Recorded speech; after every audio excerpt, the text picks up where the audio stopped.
Assalamualaikum warahmatullahi wabarakatuh. Bagaimana kabarnya hari ini anak-anak? Alhamdulillah luar biasa. Semoga kalian sehat selalu dan selalu dalam lindungan Allah Subhanahu wa taala.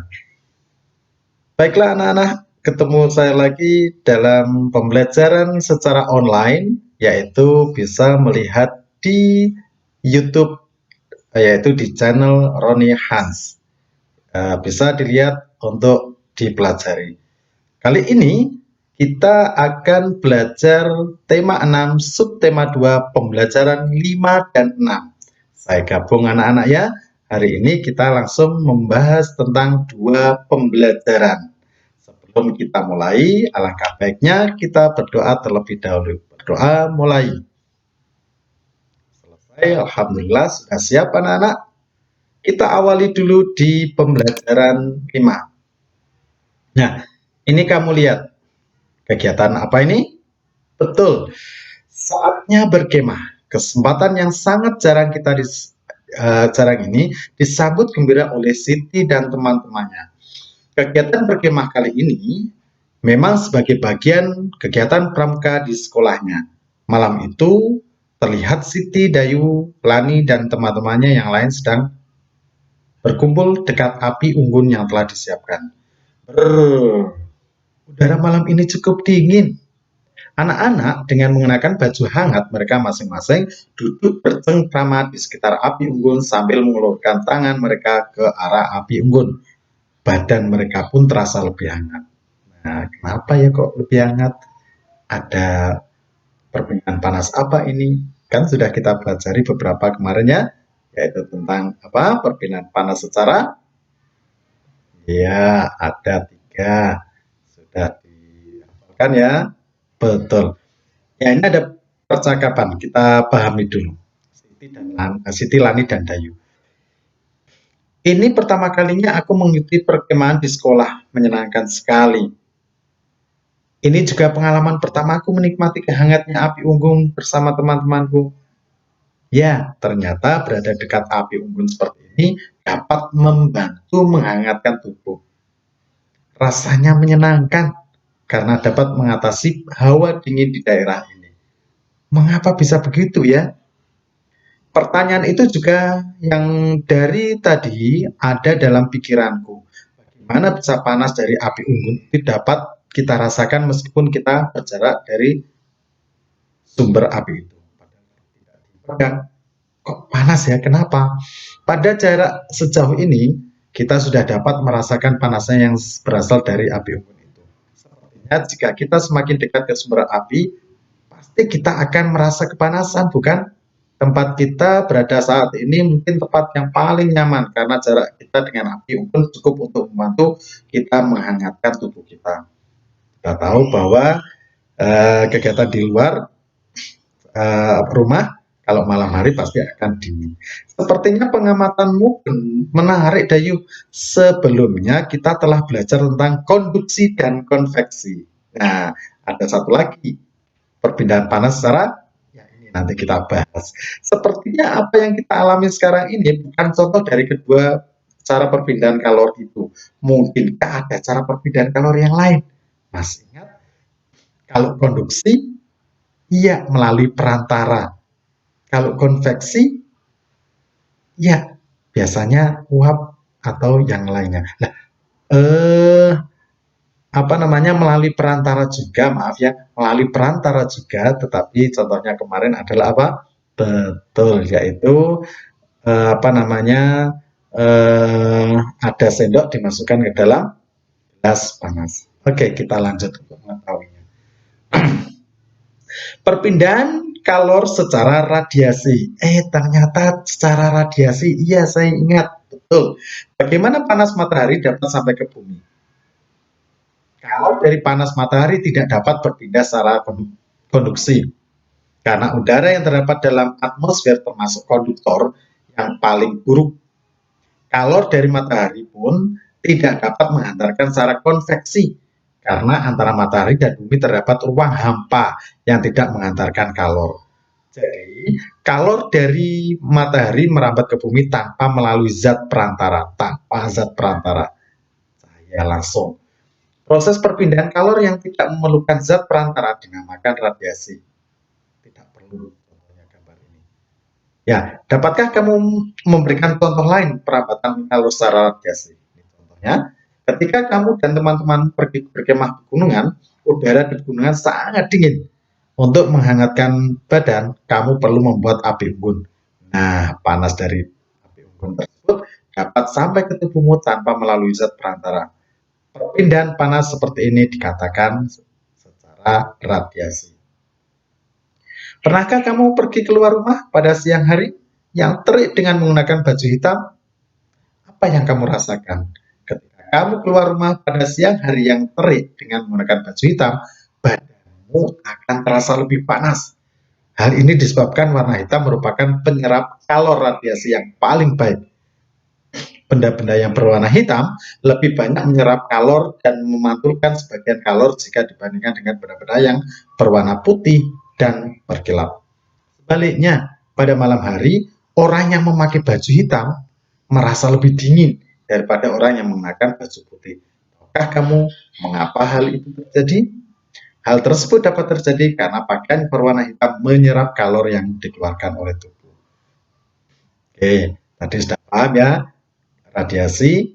Ya, oke, untuk memperdalam ilmu kita coba untuk buatlah daftar hal-hal penting yang kamu temui pada paragraf bacaan ini.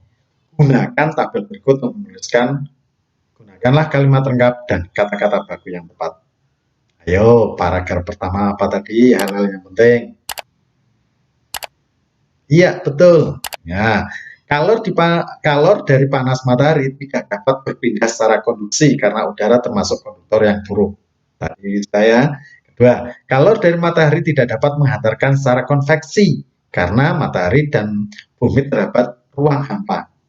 Oke. Yang ketiga, kalor dari matahari merambat ke bumi tanpa melalui zat perantara. Paragraf 1. Ini hal-hal yang penting. Lanjutnya, paragraf 2. Apa? Proses perpindahan kalor yang tidak memerlukan zat perantara dinamakan radiasi. Betul. Ini adalah hal penting di paragraf 2. Ketika berkemah ke pegunungan untuk menghangatkan badan dengan api unggun, panas dari api unggun berpindah secara radiasi karena kita tidak mungkin memegang secara langsung. Maka kalau tidak ada perantaranya disebut apa anak-anak? Iya, di paragraf 1 tadi apa? Yaitu radiasi di paragraf tadi ya. Oke, kalau begitu hal-hal penting apa saja yang di paragraf ketiga? Tepat sekali. 1. Ketika keluar rumah pada siang hari menggunakan baju hitam, badan akan terasa panas. Tadi kan ada ya, warna hitam merupakan penyerap kalor radiasi yang paling baik.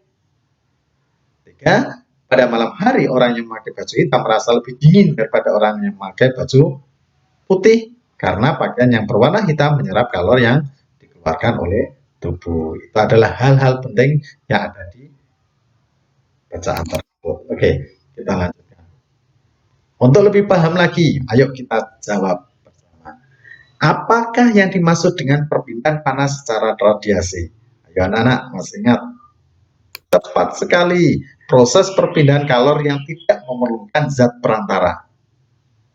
Nomor 2, apakah perbedaan utama perpindahan panas secara radiasi dengan perpindahan panas secara konveksi? Apa bedanya? Betul, perbedaannya adalah jika perpindahan panas secara radiasi tidak memerlukan zat perantara, tetapi kalau konveksi memerlukan zat perantara. 3, apakah perbedaan utama perpindahan panas secara radiasi dengan konduksi? Kalau radiasi tadi sudah paham ya, tidak memerlukan zat perantara. Kalau konduksi memerlukan zat perantara berupa benda logam. Contohnya apa? Memasak air, yaitu pancinya akan terasa panas. Ya, ini. Nomor 4, jelaskan paling sedikit 3 contoh perbedaan panas secara radiasi yang kamu ketahui. Apa saja? Api unggun, panas dari api kompor, panas matahari. Ya, oke. Kalor dari matahari merambat ke bumi tanpa melalui zat perantara. Proses perpindahan kalor yang tidak dapat memerlukan zat perantara dinamakan radiasi. Contoh peristiwa radiasi adalah ketika dekat api unggun, panas dari api unggun berpindah secara radiasi. Yang kedua, bisa warna hitam merupakan penyerap kalor radiasi yang paling baik. Ini adalah kesimpulan dari bacaan itu. Zaman harus paham radiasi itu apa, peristiwa radiasi contoh dalam kehidupan sehari-hari itu apa, contohnya dekat dengan api unggun, terjadi adanya perpindahan secara radiasi. Ya, oke. Selanjutnya, ketika kamu sudah paham, coba kita praktekkannya. Kita praktekkan ini perpindahan kalor secara radiasi itu bagaimana toh dalam kehidupan sehari-hari. Kita bisa praktekkan menggunakan lilin. Ya, ini kamu baca bagaimana cara kerjanya menyalakan lilin dengan menggunakan korek api yang telah digunakan. Dekatkan tanganmu berjarak 2 cm. Gunakan penggaris untuk mengukur jaraknya. Hati-hati ya. Ini karena kita prakteknya dengan menggunakan api, maka mohon untuk didampingi oleh orang tua agar tidak terjadi apa-apa. Pindahkan tanganmu berjarak 4 cm, setelah 2 cm, 4 cm. Ketika pindahkan tanganmu menjadi 8 cm. Ya, terus apa yang dirasakan kamu catat. Nah, catatan itu kamu untuk apa? Untuk menjawab pertanyaan yang ada di sini. Apa yang kamu rasakan ketika mendekatkan tanganmu dengan jarak 2 cm? Otomatis panas, Pak. Betul, pasti akan terasa tangan panas. Nah, kalau mendekatkan api nyala dengan 4 cm, panasnya berkurang, Pak. Betul, tangan terasa hangat. Tadi kalau 2 cm panas, 4 cm hangat, 8 cm. Ya, terasa agak hangat karena agak lebih jauh, Pak. Bagaimana panas dari nyala api bisa kamu rasakan? Ya pasti Pak, saya rasakan. Panas dari nyala api bisa saya rasakan karena terjadinya perpindahan panas dari sumber api. Yaitu secara apa? Radiasi. Apakah nama perpindahan panas yang terjadi pada percobaan itu? Sudah kita bahas tadi di nomor 4, apa? Benar, yaitu radiasi. Sebutkan 3 contoh perpindahan panas lain secara radiasi yang terjadi di sekitar kita. Mau sudah kita bahas ya 3 contohnya. Bisa apa, matahari, kita menjemur pakaian kita sehingga bisa kering karena matahari ya. Ada juga proses pemetasan. Biasanya telur itu kalau ditetaskan dengan bantuan apa? Lampu. Betul ya? Mungkin bisa yang lainnya. Ini ada beberapa, kamu sebutkan yang lain juga masalah. Oke. Kesimpulannya bahwasanya kalor dapat berpindah ke objek tempat lain tanpa melalui perantara. Perpindahan kalor tersebut digunakan dengan perpindahan kalor secara radiasi. Semakin jauh jarak dari sumber kalor, maka efeknya akibatnya kalor tersebut makin sedikit. Contohnya tadi ya, tangan kamu semakin jauh 8 cm, 4 cm, 8 cm, maka akan terasa lebih berkurang. Ya, anak-anak, itu adalah pelajaran kita tentang apa? Betul, radiasi. Sudah paham? Tadi pokok-pokok pikiran juga sudah tahu. Kita lanjut langsung ke PP6. Sudah paham ya? Oke, kita lanjutkan ke PP6. Ini kamu lihat. Ya, kita belajar sedikit tentang tarian. Betul sekali. Di PP sebelumnya kita telah belajar tentang apa? Yaitu pola-pola lantai dalam seni tari. Ini kita akan mengenal tari pendet dari Bali. Ya, tari pendet merupakan salah satu tari tradisional Bali yang sangat populer atau terkenal. Lahirnya dari pendet berawal dari ritual sakral hodalan di pura yang disebut dengan memendet atau mendet. Mendet dimulai setelah pendeta itu mengumandangkan mantra dan setelah pementasan topeng sidaknya, sidakarya. Tari ini dipentaskan secara berpasangan atau secara massal dengan membawa perlengkapan berupa bakor, sajen, dan bunga. Pendet disepakati lahir pada tahun 1950.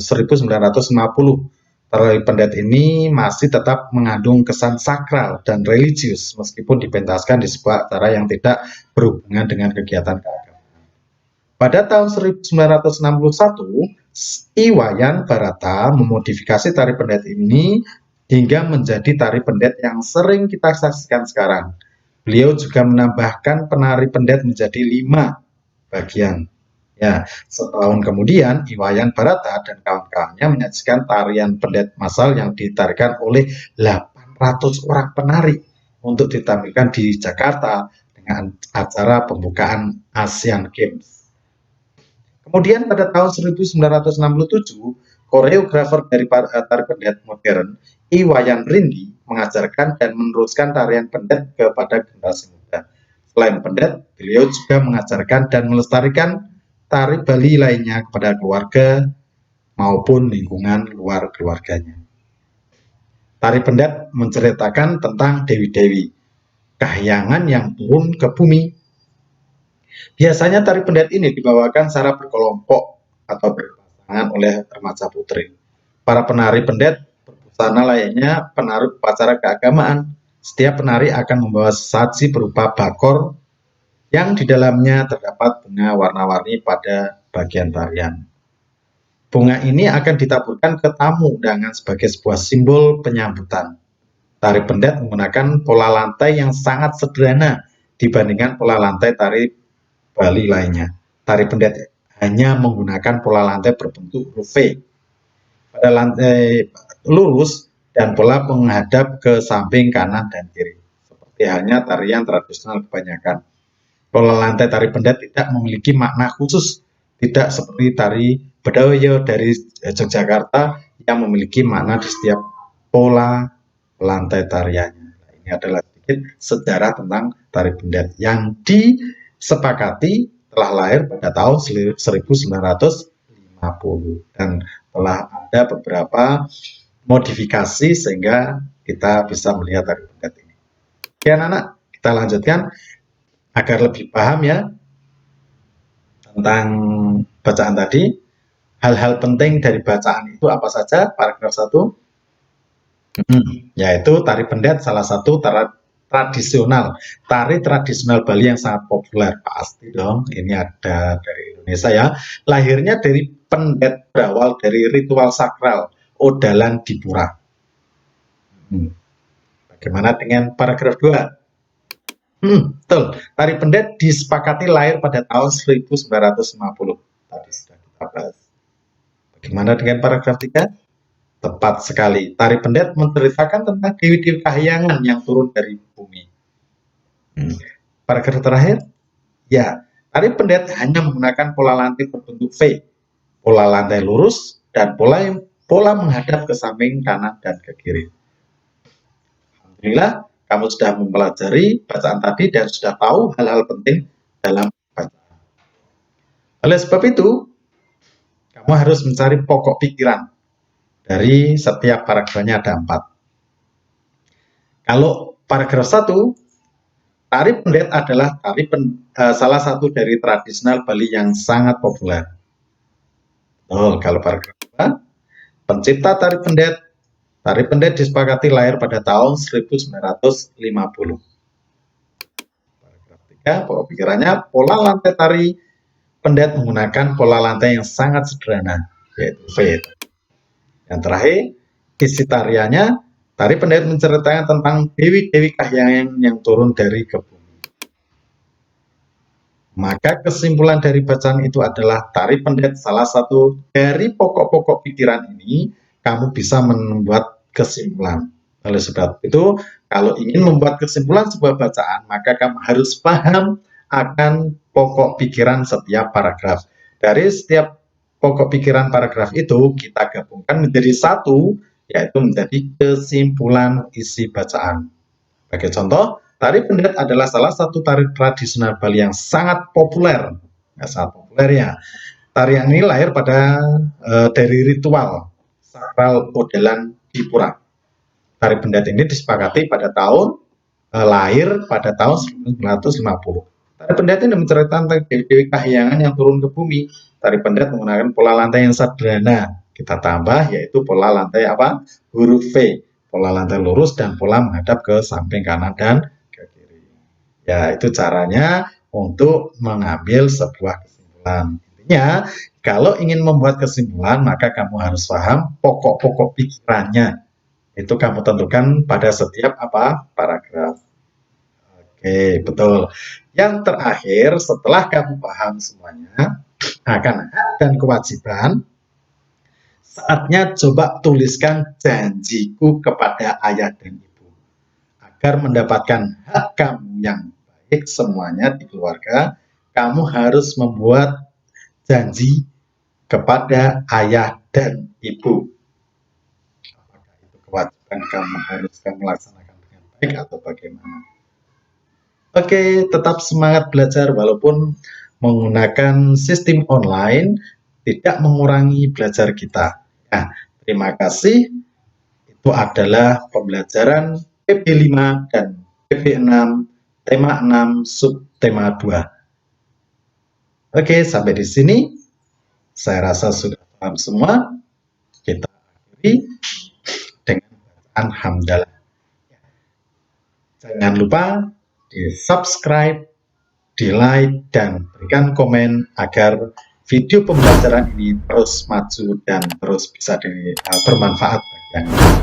Assalamualaikum warahmatullahi wabarakatuh.